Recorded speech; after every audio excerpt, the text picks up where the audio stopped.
Minhas malas estavam na rua, jogadas de qualquer jeito ao lado do portão, como lixo. O bilhete preso na alça com letra firme dizia: se quiser ficar aqui, obedeça. Meu coração parou.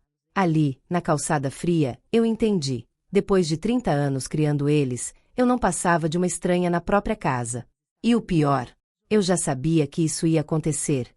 Mas nunca achei que seria assim. Eu nunca pensei que meus próprios filhos fariam isso comigo. Mas, olhando para aquelas malas, percebi que havia algo que eu precisava contar. Algo que começou anos atrás, em pequenos gestos que eu ignorei. Eles não acordaram um dia decididos a me expulsar. Foi um processo lento, quase imperceptível, até que não houve mais volta. Tudo começou quando Carlos, o mais velho, se casou. A nora não gostava de intromissões, e eu, que sempre ajudei com os netos, virei a sogra inconveniente. O Felipe, o caçula, seguia o irmão em tudo. Aos poucos, meus conselhos viraram chatices, minha presença, um incômodo. Eu me encolhia para caber no cantinho que sobrava, mas nunca foi suficiente. E então veio aquele almoço de domingo, quando soltei sem querer: vocês estão me tratando como um peso. O silêncio que seguiu foi pior que qualquer resposta. Foi ali que eu entendi: não era falta de comunicação. Era a escolha. Mas mesmo assim, nunca imaginei que um dia minhas coisas estariam na rua. Desde cedo, eu fiz tudo por eles. Lembro do dia em que o Carlos, com apenas 5 anos, precisou de um remédio caro para pneumonia. Vendi meu colar de pérolas, único presente que meu marido me deu, sem pensar 2 vezes. Naquela época, acreditei que amor de mãe era isso: abrir mão de tudo, até do ar que eu respirava, se fosse preciso. Quando Felipe nasceu prematuro, passei noites em claro no hospital, deixando meu emprego de professor em segundo plano. Meu chefe advertiu: ou você volta, ou perde a vaga. Perdi. Mas naquele momento, só importava que meu filho sobrevivesse. Anos depois, quando me vi sozinha após a morte do pai deles, jurei que seriam minha única razão de viver. Eu achava que todo aquele sacrifício seria reconhecido um dia, que quando eles crescessem, entenderiam. Mas agora, com minhas malas na rua, vejo que confundi amor com devoção cega. Ensinei a eles que minhas necessidades não importavam, e eles acreditaram. Trabalhei como costureira até as mãos sangrarem para pagar a faculdade do Carlos. Quando Felipe quis fazer intercâmbio, vendi o pouco que restava da nossa antiga casa. Comia pão com café 3 vezes ao dia para que nunca faltasse material escolar ou uniforme novo. E o sorriso deles, achando que dinheiro aparecia, era minha única recompensa. Lembro do dia em que desmaiei de cansaço no trabalho. Quando acordei no posto de saúde, a primeira coisa que perguntei foi: quem vai buscar as crianças na escola? Minha chefe na época me chamou de louca. Mas eu sabia que aquela era minha sina, ser a coluna que sustentava tudo, mesmo que ninguém notasse quando eu trincava. Anos se passaram, e meus sonhos de estudar enfermagem viraram pó. Minhas roupas ficaram desbotadas, meus cabelos, grisalhos antes da hora. Mas eu olhava para meus homens crescidos e pensava: valeu a pena. Até entender que, para eles, eu nunca tinha feito mais que minha obrigação. O primeiro golpe veio numa festa de família, quando Carlos corrigiu minha pronúncia diante dos amigos: mãe, não é forma, é forma. Pare de falar errado. Todos riram, menos eu. Naquele momento, senti um nó na garganta, mas sorri como se fosse brincadeira. Afinal, quem ia levar a sério um comentário tão pequeno? As críticas foram piorando. Felipe rolava os olhos quando eu contava histórias de sua infância. Mãe, ninguém quer saber disso, ele dizia. Minhas roupas viraram piada. Você parece uma mendiga com esses vestidos velhos. Comecei a me vestir ainda pior, só para confirmar o que já pensavam de mim. O pior foi quando me pediram para não ir mais aos eventos da escola dos netos. As outras avós são mais modernas, justificou a nora. Aquela noite, chorei no banheiro por horas, abafando o som com uma toalha. No dia seguinte, acordei cedinho para fazer o bolo que eles tanto gostavam. Era meu jeito patético de tentar comprar um amor que já tinha data de validade. Primeiro foi meu quarto. Mãe, Vamos reformar a casa e seu cômodo vai virar escritório. Você pode dormir no quartinho de hóspedes, né? Aquele espaço minúsculo, que mal cabia minha cama, virou meu mundo. Minhas fotos antigas foram guardadas em caixas. Dá um ar retrógrado à decoração, disseram. E eu aceitei, como sempre. Depois vieram as regras. Não usar a cozinha depois das 20 horas, não assistir TV na sala principal, não receber visitas sem avisar. É para a organização da casa, explicavam. Aos poucos, eu me tornei uma sombra, pisando em ovos nos próprios cômodos que um dia ajudei a pagar. Minha única função era cuidar dos netos quando conveniente. A humilhação final veio no meu aniversário de 60 anos. Preparei um jantar especial, mas ninguém apareceu.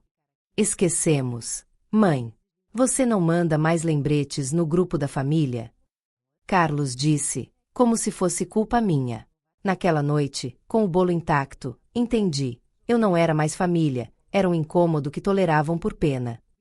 Aquela tarde começou como qualquer outra. Fui ao parque caminhar, meu único momento de paz.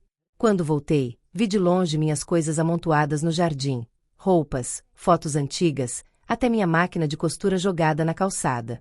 As cortinas da casa estavam fechadas, como se já tivessem apagado minha existência dali.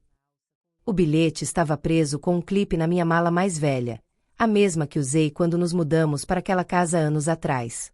A letra do Felipe era inconfundível. Se quiser ficar aqui, obedeça às regras. Assine os papéis da transferência da casa e pare de dar conselhos aos netos. Você tem até às 18 horas para decidir. Nenhum mãe, nenhum por favor. Fiquei parada ali, segurando o papel que tremulava na minha mão. Esperei lágrimas que não vieram. Senti apenas um vazio gelado, como se finalmente entendesse. Aquela nunca tinha sido minha casa. Eu era uma inquilina descartável na vida dos meus próprios filhos. Eu não chorei ali na rua. Apenas me sentei na mala mais resistente e olhei para aquela casa que havia ajudado a construir tijolo por tijolo. Dentro de mim, um silêncio pesado tomou o lugar da dor. Era como se minha alma tivesse se cansado de sofrer. A mulher que um dia chorou por migalhas de afeto já não existia mais. Peguei minha bolsa e verifiquei o que tinha. Minha carteira, o celular velho ironia do destino, a chave que eles esqueceram de recolher. Olhei para o relógio. 17h30. Tinha meia hora para tomar a decisão que deveria ter tomado anos atrás. Minha mão tremeu ao pegar o telefone, mas não para ligar para eles. Disquei um número que tinha guardado há anos, mas nunca usei. Cláudia. Perguntei quando atenderam. Aquela oferta do quartinho ainda está de pé. Enquanto ouvia a resposta, senti algo estranho, um alívio. Como se estivesse tirando um peso que carreguei por décadas sem perceber. As malas na rua não eram meu fim, mas meu recomeço. Enquanto esperava o táxi, uma memória antiga veio à tona. Eu, aos 22 anos, recém-formada e cheia de planos, posando orgulhosa em frente à escola onde seria professora. Antes de ser mãe do Carlos ou mãe do Felipe, eu era Marina, a jovem que sonhava em viajar, escrever um livro e aprender francês. Quando foi que deixei de ser alguém para me tornar apenas um apêndice na vida deles? Lembrei do dia em que desisti da bolsa de estudos no exterior porque descobri que estava grávida. Meu professor disse: "Você tem talento, Marina. Não abandone seus sonhos." Eu ri, achando que ser mãe seria o maior sonho realizado. Agora, olhando para minhas mãos calejadas e minhas roupas gastas, entendi que havia confundido amor próprio com abnegação. O táxi chegou, e ao fechar a porta, vi pela última vez a casa onde vivi 3 décadas. Mas algo dentro de mim já não doía. Pela primeira vez em anos, senti um frio na espinha que não era medo, era emoção. Quem seria a Marina que renascia naquela tarde? A resposta veio clara: alguém que finalmente se lembrava de merecer respeito. O motorista do táxi ofereceu ajuda com as malas, mas recusei com um sorriso. Enquanto ele as colocava no porta-malas, meus olhos voltaram para casa pela última vez. Alguma parte de mim ainda esperava ver um dos meus filhos correndo atrás de mim, arrependido. Mas as janelas permaneceram escuras, as portas fechadas. E então entendi, eu era a única que ainda acreditava naquela família. Peguei o celular e hesitei por um instante. Seria tão fácil ligar, dizer que estava indo embora e ouvir mãe, espere. Mas meu dedo deslizou para outro contato, o da imobiliária. Sim, quero fechar o aluguel hoje mesmo, disse, minha voz mais firme do que esperava. Desliguei sabendo que aquela era a primeira decisão que tomava por mim em 30 anos. Quando o carro começou a se mover, uma lágrima solitária escorreu, mas não de tristeza. Era de alívio, como se eu finalmente tivesse parado de segurar um peso enorme. Não olhei para trás. Pela primeira vez, eu estava escolhendo a mim mesma, e isso tinha um gosto estranho e doce. Era liberdade. O táxi parou em frente ao pequeno apartamento da Cláudia, minha única amiga dos tempos de professora. Ela me esperava na porta, com um abraço que dizia tudo. Sempre soube que esse dia chegaria, murmurou no meu ouvido. Dentro, sobre a mesa, estava o bule de chá favorito dela. Um ritual que havíamos planejado por anos para quando eu finalmente acordasse. Enquanto tomávamos o chá, abri minha bolsa e tirei um envelope amarelado. Durante todos esses anos, guardei um pouco de cada dinheiro que passou por minhas mãos, expliquei, mostrando as economias que ninguém suspeitava. Eram notas pequenas, economias de compras do mês, trocos escondidos, quase 30 mil reais que representavam minha fuga silenciosa. Cláudia sorriu, orgulhosa. Sempre foi a mais inteligente da turma, disse, enquanto colocava mais chá em minha xícara. Naquele momento, olhei para o dinheiro e vi mais que notas, vi minha vida recomeçando. Meus filhos nunca imaginaram que a mãe submissa tinha um plano de fuga guardado na gaveta de meias. No terceiro dia no apartamento da Cláudia, meu celular começou a vibrar sem parar. Eram chamadas do Carlos e do Felipe, as primeiras em meses que não eram para pedir favores. Atendi na 10ª tentativa, preparada para ouvir arrependimento. Mas a voz do Carlos cortou como uma faca. Mãe, isso já está passando dos limites. Você acha que pode simplesmente sumir e nos deixar com as crianças? Felipe foi pior. Está fazendo chantagem emocional, né? Quer que a gente vá implorar. Segurei o telefone com mãos trêmulas, mas não de nervosismo, era raiva pura. Eles não estavam preocupados comigo, mas com a babá gratuita que haviam perdido. Pela primeira vez, respondi sem medo. Não, filhos. Estou apenas obedecendo ao bilhete de vocês. O silêncio do outro lado foi interrompido por ameaças. Se não voltar até amanhã, não espere mais herança nem ver os netos. Desliguei e bloqueei os números, enquanto Cláudia me abraçava. As lágrimas que rolaram não eram de tristeza, mas de libertação. Eu finalmente via quem eles realmente eram. Na manhã seguinte, acordei antes do amanhecer e peguei o envelope com minhas economias. Cada cédula representava uma vez que eu tinha me negado algo para agradá-los. Agora, aquele dinheiro seria minha redenção. Com mãos firmes, escrevi uma lista no meu caderno antigo. Aula de francês, viagem para o Nordeste, novos óculos. Pela primeira vez, meus sonhos estavam em primeiro lugar. Cláudia me levou para alugar um pequeno apartamento, meu nome sozinho na papelada, minha assinatura decidida. Enquanto assinava o contrato, senti um frio na espinha. Era medo, mas também empoderamento. Eles vão voltar atrás quando precisarem de algo, ela alertou. Eu sorri. Desta vez, a porta estará trancada. No caminho de volta, passei na livraria e comprei um exemplar de Madame Bovary em francês, meu velho sonho abandonado. Ao folhear as páginas, uma epifania. Eu não estava fugindo, mas sim voltando para casa. Para a casa que existia dentro de mim antes de me apagarem. E dessa vez, ninguém teria a chave. Meu novo lar era um estúdio minúsculo, mas cada centímetro era meu. Ao dobrar as roupas no armário, percebi que quase tudo era velho, vestidos desbotados que usava para não chamar atenção. Joguei metade no lixo e comprei 2 calças jeans e 3 blusas coloridas. Pela primeira vez em décadas, me vesti para agradar apenas a mim mesma. As manhãs tinham um novo ritual, café forte enquanto ouvia música alta, algo que meus filhos sempre proibiram. Aos poucos, fui refazendo meus gostos. Descobri que adoro jazz, que detesto novelas e que minha omelete fica perfeita quando ninguém reclama do tempero. A solidão que tanto temia revelou-se uma companhia maravilhosa. Uma tarde, encontrei uma caixa de fotos esquecidas no fundo da mala.